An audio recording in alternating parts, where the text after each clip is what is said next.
ગરમીમાં આવી ફ્રૂટની હેલ્ધી મીઠાઈ મળી જાય ને તો બીજું કંઈ જ ના જોઈએ. હેલો ફ્રેન્ડ્સ, હું છું શીતલ. તમારું સ્વાગત છે મારા કિચનમાં. આજે આપણે બનાવીશું શરીરમાં ઠંડક આપે, એનર્જી આપે અને એકદમ હેલ્ધી ટેસ્ટી પણ બને અને મોંમાં મૂકતા જ પીગળી જાય તેવી આપણે બરફી બનાવીશું, એ પણ ફ્રૂટમાંથી. તો તમે આવી બરફી ક્યારેય નહીં ટ્રાય કરી હોય અને જો એકવાર બનાવી લેશો ને તો વારંવાર બનાવશો. તો ચાલો બનાવીએ. એના માટે આપણે લેશું ફ્રૂટમાં છે આ ચીકુ. તો મેં અહીંયા 500 ગ્રામ લીધા છે. સરસ એવા પાકેલા હોય ને એવા લીધા છે અને મેં પાણીથી ધોઈ લીધા છે. તમે જુઓ આ રીતના પાકેલા ચીકુ લીધા છે.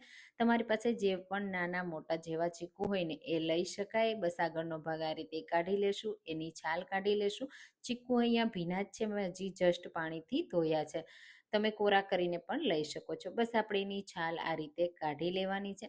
તો તમે ચીકુમાંથી ક્યારે મીઠાઈ ટ્રાય કરી છે કે નહીં, કમેન્ટમાં મને ચોક્કસથી કહેજો. અને હા, તમે મારી રેસીપી કઈ સિટીમાંથી જુઓ છો ને એ મને જરૂરથી કહેજો, મને ખૂબ ગમશે. તો 500 ગ્રામ ચીકુમાંથી ઘણી બધી મીઠાઈ તૈયાર થાય છે. તો આ રીતે છાલ કાઢી લેશું, 2 ટુકડા કરીશું અને જે આ અંદર બીનો ભાગ હોય ને એને આપણે દૂર કરી દઈશું. બી પણ હોય અને એમાં કાંટા પણ હોય છે, તો એ પણ આપણે દૂર કરી દેવાના. આ રીતે ચેક કરી લેવાનું, એમાં બીનો ભાગ નથી અને વચ્ચે આ રીતે જે કાંટા હોય ને એને કાઢી દેવાના.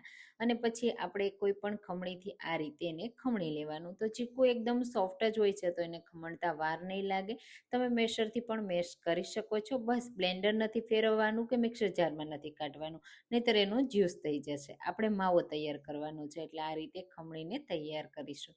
આ રીતે બધા જ ચીકુની છાલ કાઢતા જશું અને ખમણતા જશું, તો એ રીતે તૈયાર કરી લેશું. તો અહીંયા સરસ રીતે આ રીતે ઘસી અને બધો માવો આપણે રેડી કરી લીધો છે. તો આ રીતનો માવો તૈયાર થયો છે અને કપના માપથી કરીએ તો 1.5 કપ જેટલો માવો તૈયાર થયો છે. હવે આપણે એક પેન લેશું, એમાં અડધી ચમચી ઘી એડ કરીશું. આ બરફી ઓછા ઘીમાં પણ તૈયાર થઈ જાય છે અને ખાસ કરીને ગરમીઓમાં ઠંડી ઠંડી પણ સર્વ કરો ને તો પણ ચાલે અને તમે બહાર રાખીને પણ સર્વ કરો ને તો પણ ચાલે. મહેમાનોને યુનિક અને ટેસ્ટી મીઠાઈ પણ તમે ખવડાવી શકો છો. અને જે બાળકો ચીકુ નથી ખાતા અથવા ઘરના સભ્યો નથી ખાતા, માત્ર જ્યુસ પીવે છે, તો આ બરફી તમે એને પણ ખવડાવી શકશો. તો આ રીતે તમે જુઓ, ચીકુ છે ને આપણે ઘી સાથે શેકી લેવાના છે. માવો જ છે એટલે આ રીતે તમે શેકશો ને એટલે ઝડપથી શેકાઈ જશે. અહીંયા આપણે કોઈ કલર ચેન્જ નથી કરવાનો, માત્ર એમાં જે પાણીનો ભાગ છે ને એ થોડો બળી જાય અને ઘીની સરસ એવી સુગંધ આવવા લાગે ને ત્યાં સુધી શેકવાનો છે. તો 2 થી 3 મિનિટનો સમય લાગશે શેકાતા. અને આ રીતે સરસ રીતે ચલાવતા રહેવાનું. મેં અહીંયા સ્ટીલના પેનનો જ યુઝ કર્યો છે, તમે નોનસ્ટિકમાં પણ બનાવી શકો છો. આ રીતે સરસ રીતે ચલાવતા ચલાવતા 3 મિનિટ થઈ ગઈ છે. માવો તમે જુઓ થોડો થીક થવા લાગ્યો છે. તો બસ હવે આપણે એમાં એડ કરીશું અડધો કપ દૂધ. દૂધ એડ કરવાથી તમે એક તો બજારનો માવો નહીં એડ કરવો પડે અને એકદમ સરસ ટેસ્ટ આવશે. અને થોડો જો ચીકુ કડક હોય ને તો પણ સોફ્ટ થઈ જશે. અને સાથે આપણે એમાં એડ કરી છે ખાંડ, તો એ પણ મેલ્ટ થઈ જશે. હવે અહીંયા ખાંડ ઓછી એકદમ એડ કરવાની, કારણ કે ચીકુ હોય ને એકદમ સ્વીટ હોય છે. અને ખાંડ જો તમને વધારે પસંદ હોય ને તો તમે 3 થી 4 ટેબલ સ્પૂન જેટલી કે 5 ટેબલ સ્પૂન જેટલી પણ એડ કરી શકો છો, જેવું તમને સ્વીટ ખાવું પસંદ હોય એ રીતે. હું લાઇટ સ્વીટ હંમેશા બનાવતી હોય એટલે મેં એકદમ ઓછી ખાંડ એડ કરી છે. તમે જુઓ અહીંયા ખાંડ પ્રોપર મેલ્ટ થઈ ગઈ છે, દૂધ પણ સરસ એવું મિક્સ થઈ ગયું છે. તો હવે આપણે સરસ રીતે મિક્સ કર્યા પછી ગેસને ચાલુ જ રાખવાનો છે. ગેસની ફ્લેમ એકદમ લો રાખવાની છે અને આ મિશ્રણને થોડીવાર માટે એમ જ વચ્ચે વચ્ચે ચલાવતા રહી અને કૂક કરવાનું છે, જેથી એમાં જે ખાંડનું પાણી બન્યું હોય ને એ બધું બળી જાય. એની સાથે આપણે આ મીઠાઈને એકદમ હેલ્ધી બનાવવા માટે થોડા ડ્રાયફ્રૂટ લેશું. તો મેં અહીંયા કાજુ અને બદામ 1/4 કપ લીધા છે, બેનું સરખું પ્રમાણ લીધું છે અને એનો આપણે ફાઇન પાવડર તૈયાર કરીશું. અહીંયા તમે બીજી વસ્તુ પણ ઘણી બધી એડ કરી શકો છો. અને આવી ફ્રૂટમાંથી અલગ અલગ બરફીની રેસીપી જોવી હોય ને તો મને કમેન્ટમાં કહેજો, હું તમારી સાથે અલગ અલગ ફ્રૂટમાંથી પણ બતાવીશ. હવે આ રીતે જે કાજુ બદામનો પાવડર કર્યો છે ને તે એક બોલમાં લઈ લઈશું. સાથે થોડું નાળિયેરનો પાવડર એડ કરીશું અને મિલ્ક પાવડર, જે એકદમ રીચ અને ક્રીમી અને ટેસ્ટી મીઠાઈનો ટેસ્ટ આપશે. બધી વસ્તુને મિક્સ કરી દેશું અને આપણું આ મિક્સર રેડી થઈ ગયું છે. અને એની સાથે આ મીઠાઈને તમે બનાવશો ને તો સુપર હેલ્ધી બનશે અને ટેસ્ટી પણ બનશે. તો અહીંયા તરત જ આ પાવડરને આપણે મિક્સ કરવાનો છે. એની પહેલાં હું તમને બતાવી દઉં કે કેવું મિક્સર હોય ત્યારે મિક્સ કરવાનું. તમે જુઓ થોડું થોડું એમાં પાણીનો ભાગ છે ત્યારે જ મિક્સ કરી દેવાનું, એટલે સરસ રીતે બધા ડ્રાયફ્રૂટનો પાવડર પણ કૂક થઈ જાય.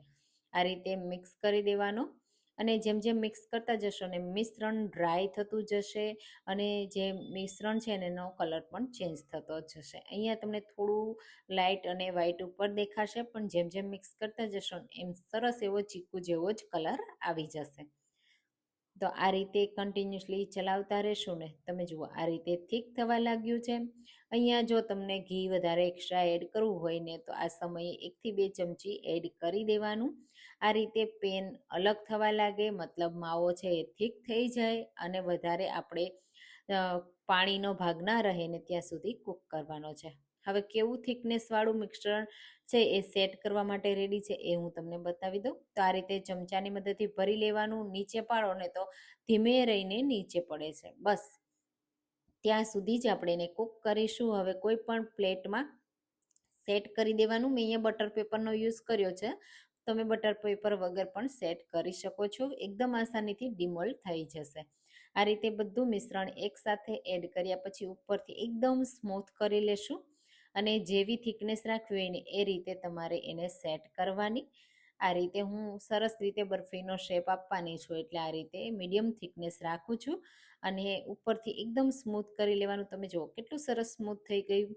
હવે તમને ગમતા મનગમતા ડ્રાયફ્રૂટથી ઉપરથી ગાર્નિશ કરી શકો છો. તો બજારમાં મળતી એનાથી પણ એકદમ નવી અને યુનિક આપણી આ બરફી તૈયાર થશે.